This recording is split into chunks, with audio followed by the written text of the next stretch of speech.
This is the Man in Black. Here again to introduce Columbia's program, Suspense. Our distinguished star this evening is that delightful gentleman, Mr. Roland Young, playing as author of detective novels, who invented his best plot when his life was at stake.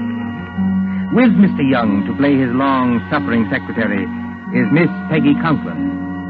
A story by John Dixon Carr in a somewhat lighter mood than is our habit, and called The Customers Like Murder, is tonight's tale of suspense. If you've been with us on these Tuesday nights, you will know that suspense is compounded of mystery and suspicion and dangerous adventure.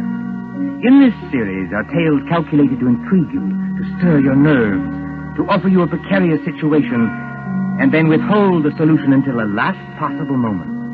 And so with The Customers Like Murder and the performance of Roland Young, we again hope to keep you in suspense. On a hot summer night in a village on the east coast of England, a famous writer of detective stories is dictating to his secretary.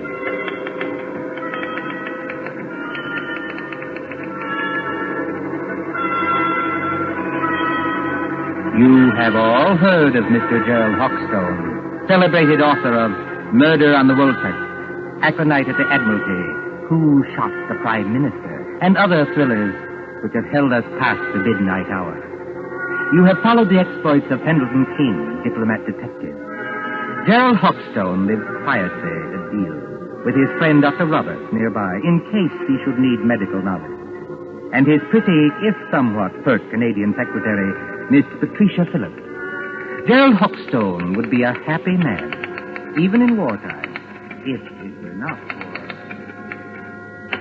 You got all that, Miss Phillips? Yes, Mr. Hawkstown. Good. New paragraph.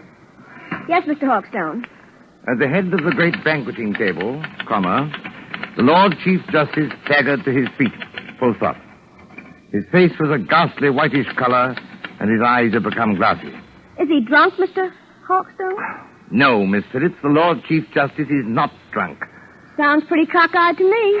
For your information, Miss Phillips, the Lord Chief Justice has just been poisoned with curare because he discovered the identity of the master criminal. Is that clear? Yes, Mr. Hawkstown. But I wish you wouldn't do it. Do what? Well, in the last 4 books, Mr. Hawkstown, you have shot the Prime Minister, killed the Lord Chancellor with an axe, poisoned the Home Secretary, and blown up the First Lord of the Admiralty.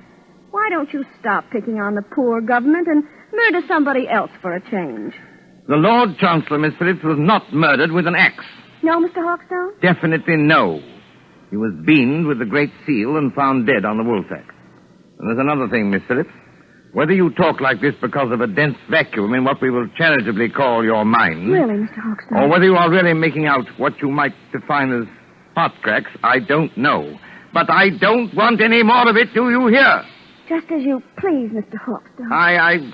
Oh, Lord, where was I? His face was a ghastly whitish color, and his eyes had become glassy. Sounds like me. All right. A single choking cry escaped his lips, comma, and his body crumpled to the floor, full stop. New paragraph. With one swift stride, Pendleton King had reached the fallen man. He can't have done that, Mr. Hawkstown. Who can't have done what? Pendleton King. What about him? Well, on the last page, you had him sitting at the foot of the table. So he can't get there in one stride.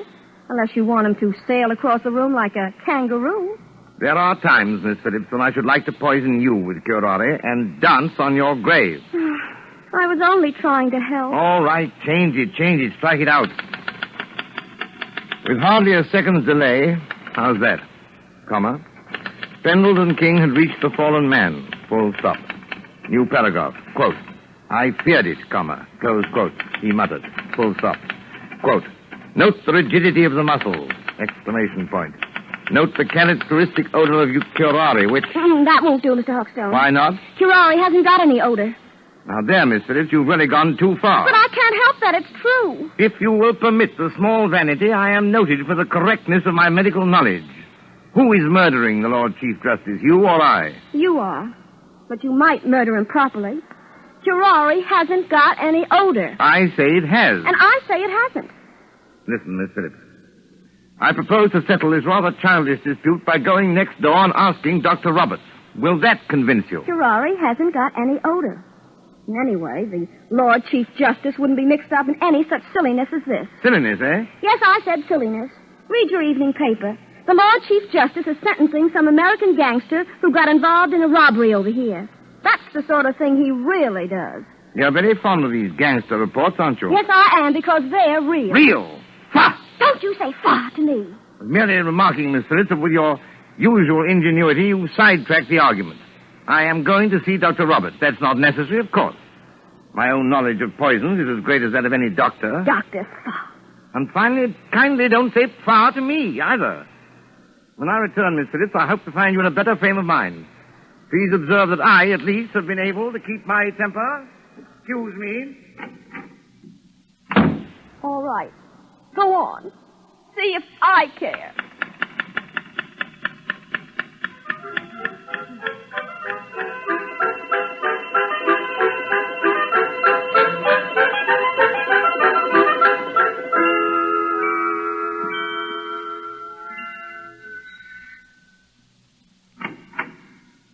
Oh, excuse me, but... Good evening, Mr. Hawkstone. Good evening, Mrs. Roberts. May I come in? Of course. Mind the blackout curtain.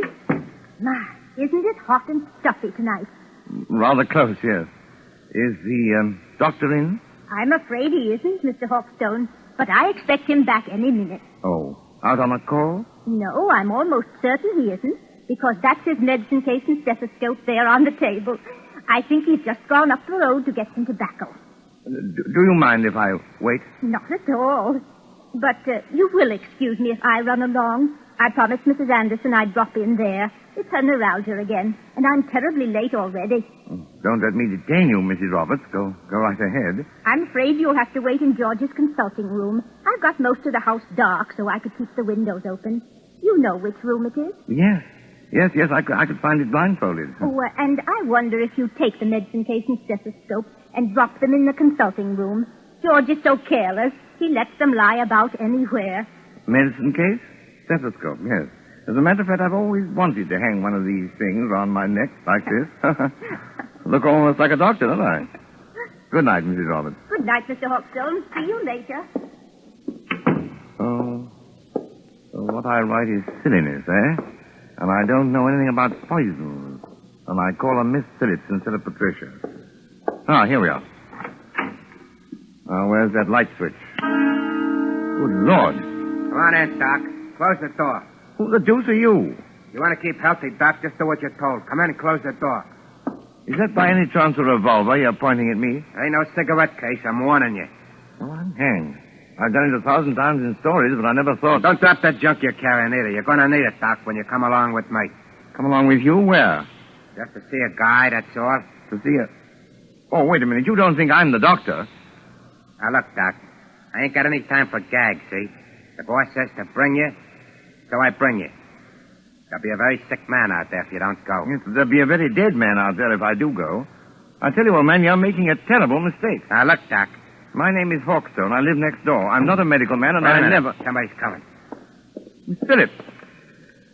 Now then, Dr. Hawkstone, just look here in the encyclopedia. So you ain't the doctor, huh? That's done it. Just a real old-fashioned kidder, ain't you? Now, you keep quiet, lady. You know it's good for you. I know you. I've seen your picture. You're Big Louie Miller. Pretty smart dame you sure got that's here, him. Doc. Listen, Mr. Just take Hawkstone. it easy, Miss Phillips. Big Louie Miller and Flats Kelly. Flats Kelly is the gang leader. Well, we're supposed to be friends of this gangster who's on trial in London now. But I hadn't heard they were in England. No, lady. Neither is anybody else. Nowhere for it. Who is this dame, Doc? Your night? No, she's my secretary. She doesn't know anything about this. She seems to know too much about it, if you ask me. Come on, lady. You're going with us. Going? Where? Just for a little ride, lady. Just for a little ride.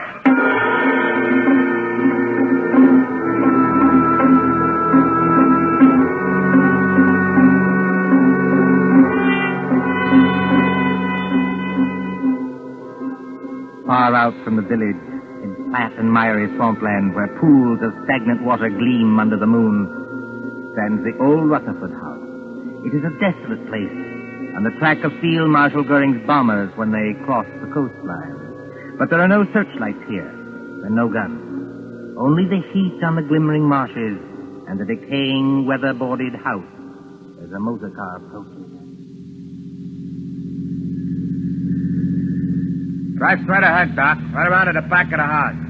Remember, I still got this rod against the back of your neck. As a matter of fact, Louis, I'm rather enjoying this. All except the murder. What murder? We ain't gonna bump anybody off. Maybe not you, old boy, but I am. Just wait till I get at your patient. I don't see how you can joke about this. I'm not joking, Miss Phillips. If Louis won't tell us what's wrong with the patient. Whenever you mind the patient, Doc, you just drive around here. Yeah, whoa. So? Right here. Oh. So this is the Enchanted Castle, eh? Climb out of here and walk ahead of me over to that house. Come on, Miss Phillips. That's right, lady. You too. Come on. Hey, hold on, Doc. Grab a can of this cleaning fluid here. You can help me carry it in. Cleaning fluid? Yeah, there's 2 cans of it. If I can carry one, then I need my other hand for this rod. Come on. We ain't got all night. Get it out of the back seat. Professionally, this is a little out of my line of duty. What do you want with the cleaning fluid? The boss's suits get all messed up, so I clean them for him. I play nursemaid and everything around here. Come on now. Straight ahead. Stop asking questions. You got this place blacked out, Louis. If the police don't get you, the air raid warden will. Forget it, Doc. We got this place so sealed up, you can hardly breathe inside. In here? That's right, lady. Go ahead. I'll close the door.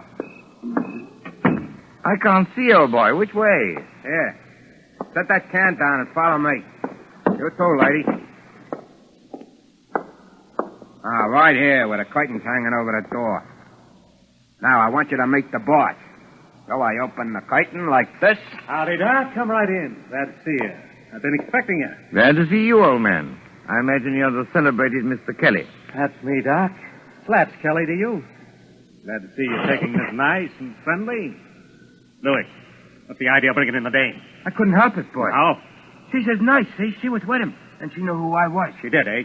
I don't know anything. All I want to do is to go home. That's all right, sister.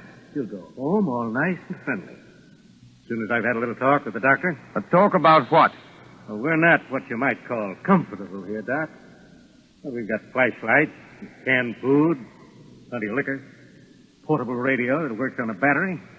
So we managed to get along. You know what I mean? I said a talk about what? Well, that's it. That's what I'm going to tell you. We pulled a snatch, see? You pulled a snatch?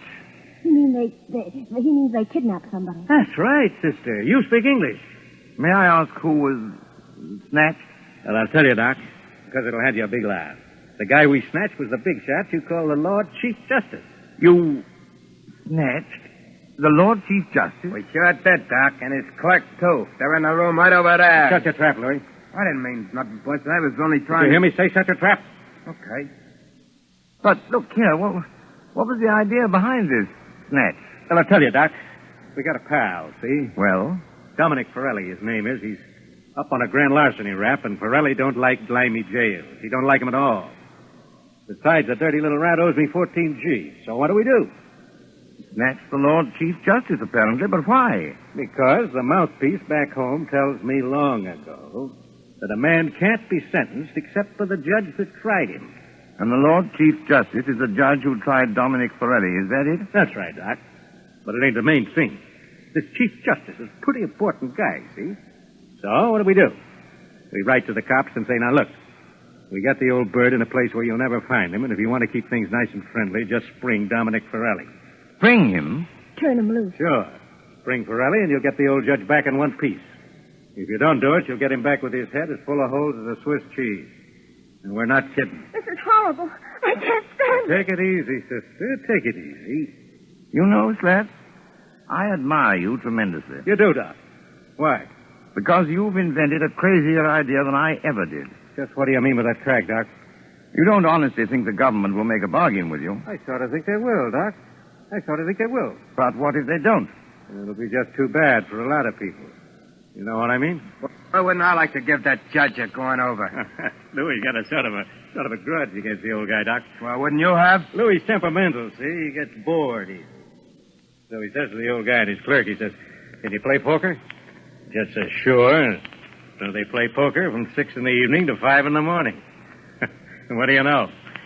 If the old judge don't win all Louis' dough. They rung in a cold deck on me. That's how they done it. They're a couple of crooks. Are you accusing the Lord Chief Justice of playing poker with marked cards? He won my dough, didn't he? Shut up, Louis. Okay, boy. Not that I blame Louis much. The things I've had to take from that judge. Well, that's where you come in, Doc. I was just wondering about that. Which of one of them is... Hurt?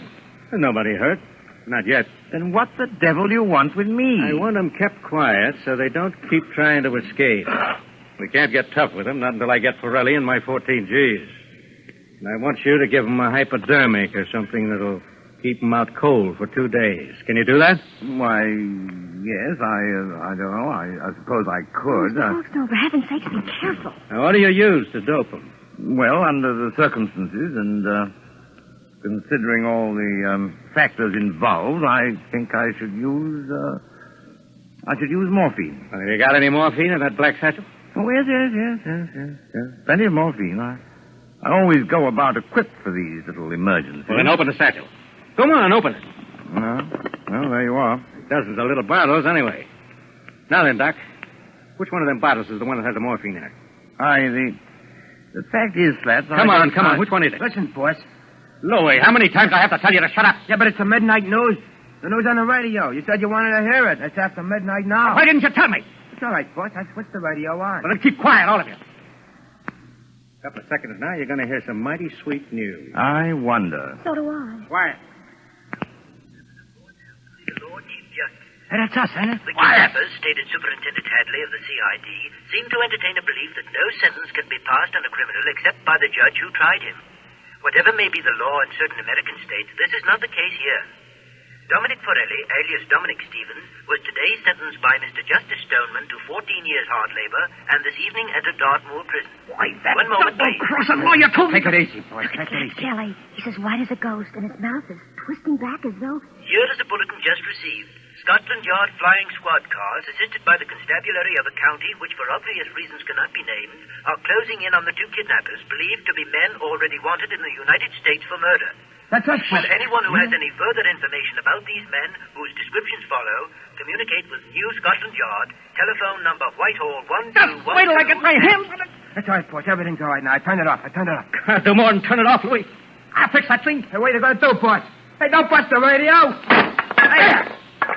Oh, you hadn't on the bust of the radio, boss. Now we can't get any news. We've had our news, ain't we? Come on, put that light out. I want to look out the window. Oh, they're closing in. Tricia, you see, I can call you that.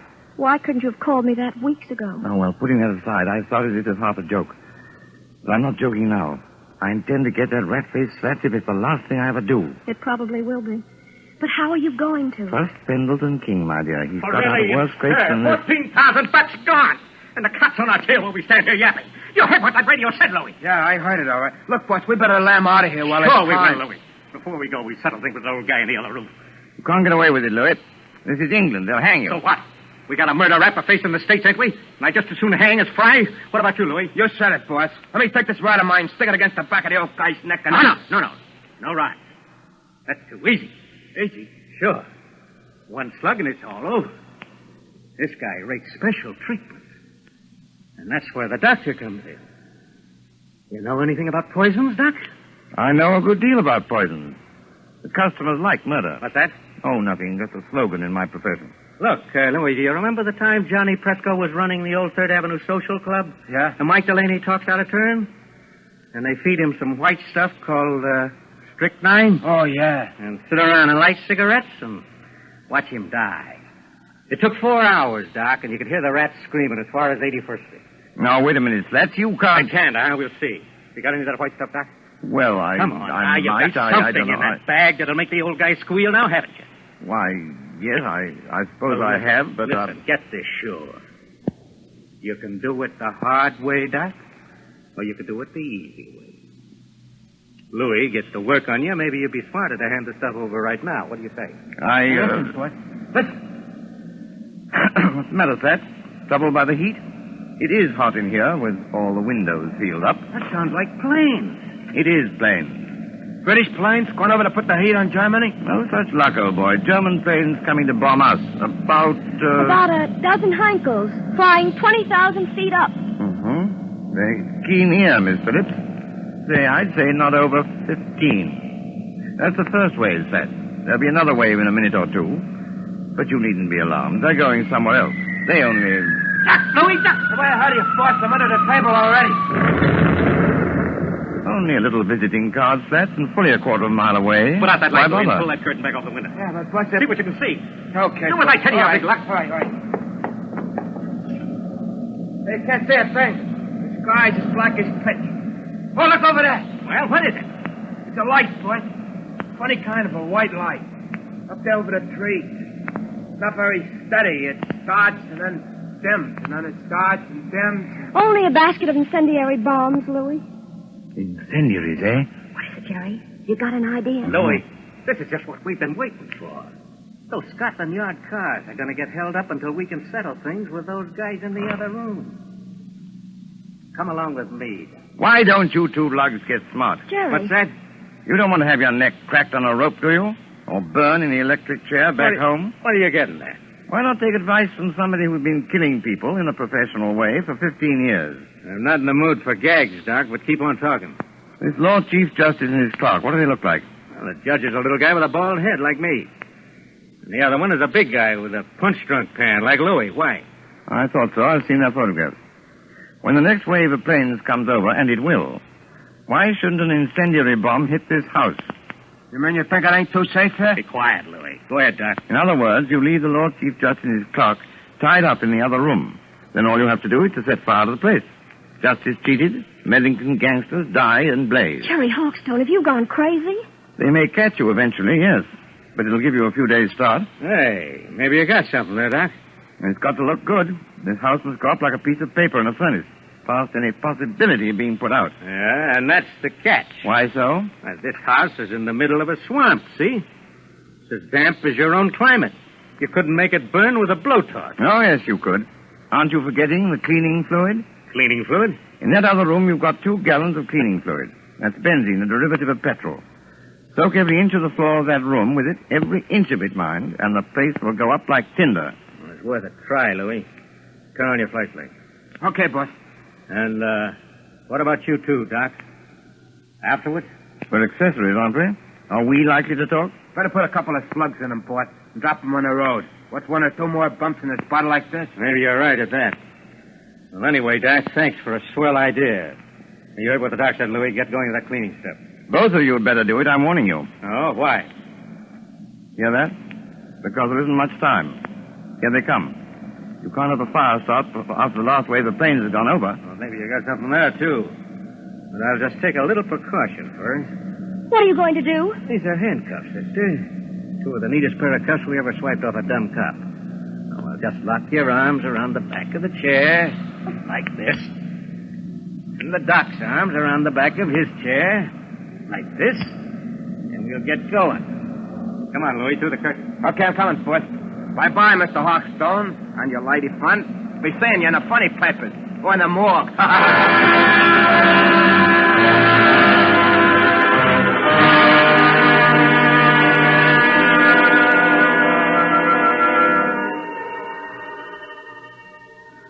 It won't be long now. They must have everything in there soaked with that benzene by now. Jerry, I know you can't be completely crazy. Many thanks, my dear, for the qualification. You're right. They have soaked the place with benzene. And if they strike a match before... I know you've got some kind of a scheme, but do you think it'll work? I don't know, my dear. I thought of it once for a story. Oh, you and your story. Me and my stories, as Louis will put it, may save our hides yet. But suppose it doesn't work. Then we're done for. What are you trying to do? There's a place you missed, boss. Yeah, I got Listen, Tricia. It's not working. But it's got to work. What's got to work? 5 minutes. Must be at least that. They've been pouring out that benzene an inch at a time all over the... What's that? What's the matter? Listen. What's the matter, you big lad? Can you stand up? Nothing's got me, boss. It's working, Patricia. I think our friends are licked. No, they're not. Slaps is coming back. What trick are you? Trying to pull, Doc? What's the matter with Louis? What's the matter with me? You've lost the game, Slats. You're finished. Okay. I'm finished, am I? It's the benzene fumes, old man. To pour out a lot of cleaning fluid in an airtight room like that one is practically certain death. You know, Slet, you ought to learn more about crime. No, you won't, Slet. You can't reach your gun. The fumes have got you. You can't move your arms or legs. Your eyesight's going. In 1 second more, you'll be... Got him.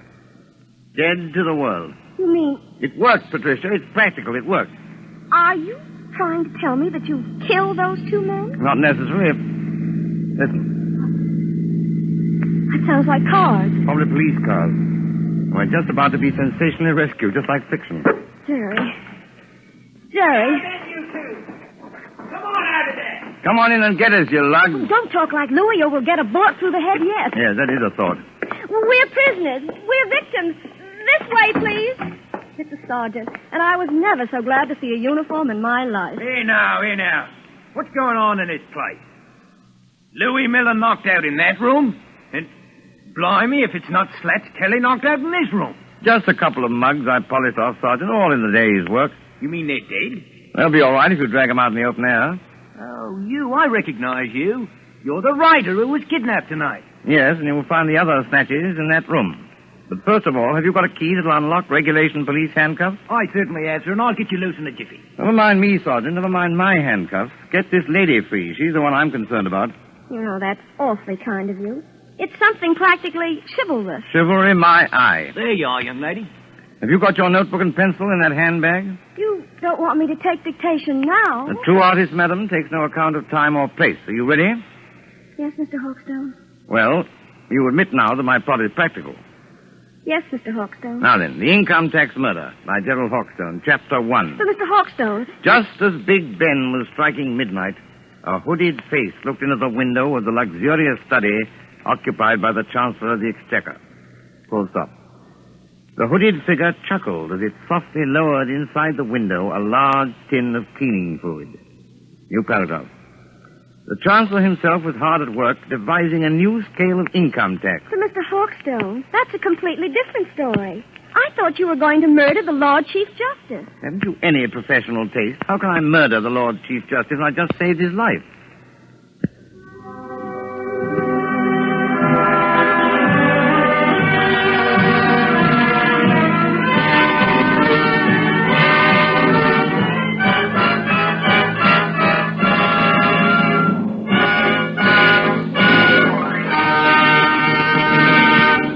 And so ends The Customers Like Murder, starring Roland Young with Peggy Conklin. Tonight's tale of suspense. This is your narrator, the man in black, who conveys to you Columbia's invitation to spend this half hour in suspense with us again next Tuesday, same time, when our story will be The Dead Sleep Lightly.